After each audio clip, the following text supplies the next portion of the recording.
Joshua Hanlon here at Machu Picchu in Peru, and today I'm going to give you just a few tips and tricks for traveling to Machu Picchu, things that'll maybe help you out with your trip that aren't as well known when it comes to visiting Machu Picchu. So one thing you want to be aware of right off the bat is to book your tickets as far ahead in advance as possible, because they do sell out. So if you can book tickets several months ahead of time, then that would be really helpful, and you can make sure you get the ticket in the time you want, because they sell tickets on an hourly time basis, and so you have to come in at a certain hour of the day. And so if your time slot sells out, well, then you're gonna have to choose a different time slot.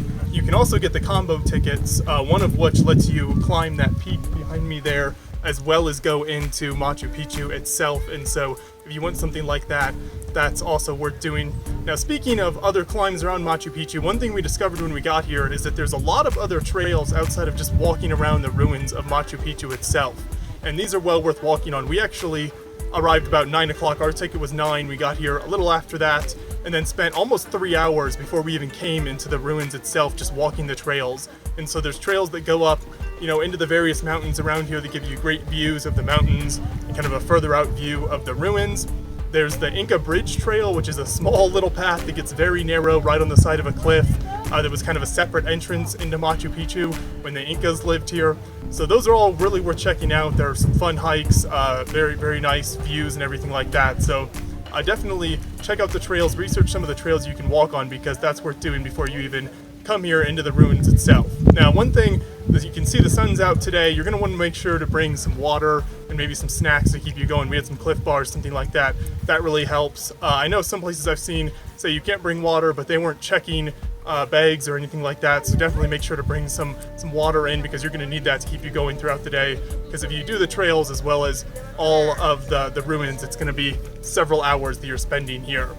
Another thing I've heard is that it's one-way trail, which we did not find, so I wanted to kind of make that clear. You don't have to worry about going down one path and then not being able to get back to where you were earlier. As far as we can tell, it's you can go and come from anywhere you want, so that's really nice as well.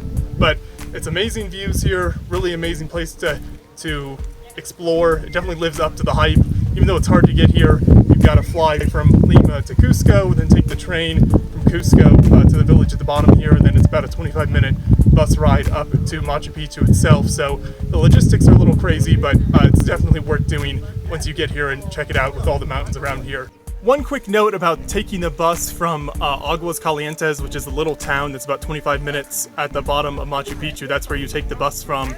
Buses leave from there constantly throughout the day, so you've got to buy a separate bus ticket to get from that village up to here from the ticket that you buy to actually get into Machu Picchu itself. So those are two separate tickets. So you'll buy the entrance ticket to Machu Picchu separately from the bus ticket. You can just buy that bus ticket when you arrive at Aguas Calientes. There's a little bus station there and a little area to buy tickets, so it's pretty simple. There's signage and everything. For us, we got in, as I mentioned earlier, our ticket was for 9 o'clock in the morning, and I think you can enter anytime after the time on your ticket, so they won't let you in before 9, but if you arrive on the bus at 9:30 or later, then you can get in fine, and that's no problem.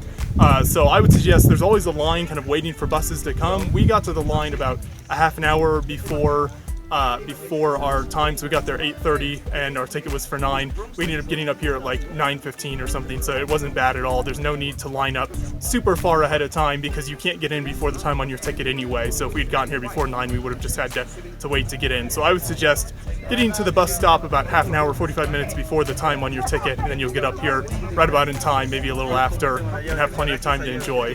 9 o'clock was a really good time for us, giving us lots of time to check out all the trails and everything. So I would say something like that would work well, especially if you're like me. You maybe don't want to get up super early in the morning. You get here at like the 6 o'clock in the morning time slot. Then 9, I think, leaves you plenty of time to still see everything. The cliff I mentioned earlier that you just saw there is Huayna Picchu, and you can only go up it 2 times a day. So if you're interested in getting the combo ticket for that, definitely book that as soon as possible. As you can see on the signage here, it goes from, first group is 7 to 8 a.m., the second group is 10 to 11 a.m. It takes about 2 hours round trip to hike all the way up there, but it's the iconic kind of mountain peak that you see in all of the photos here at Machu Picchu. So if you're interested in doing it, I think it's worth it. You just got to make sure you get those tickets ahead of time.